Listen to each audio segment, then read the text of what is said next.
Bir evdən başqasına köçmək həmişə əziyyətli bir iş olub, amma Yaponiyada bu işi ümumiyyətlə başqa bir səviyyəyə çatdırıblar və bu haqda oxuyanda həqiqətən təəccübləndim. Deməli, tutaq ki, siz başqa bir evə köçmək istəyirsiniz, bunun üçün xüsusi lisenziyası olan şirkətə müraciət etməlisiniz. Şirkət isə bir neçə gün davam edəcək prosesə başlayır. Əvvəl evinizə bir mütəxəssis göndərir. O evinizdəki bütün əşyaları kodlaşdırır və sistemə daxil edir.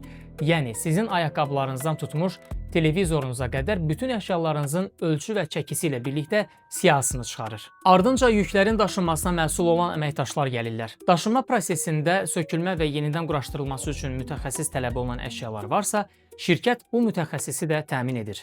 Daşınma əməkdaşları evin divarlarını, binanın koridorunu, hətta lifti zədələnmələrdən qorumaq üçün izolyasiya edirlər. Paketləmə prosesi isə başqa bir sənət əsəridir. Əmin ola bilərsiniz ki, sizin heç bir əşyanız daşınma prosesində qırılmayacaq. Daşınan əşyaları yeni evinizə kodlaşdırılmış qutu və bağlamalar şəklində çatdırırlar və siz artıq hansı qutuda hansı əşyaların olduğunu rahat şəkildə müəyyən edə bilirsiniz. Bu iş əladır. Hər şey səliqəli və rahat. Problem ondadır ki, bu xidmətlər çox bahalıdır.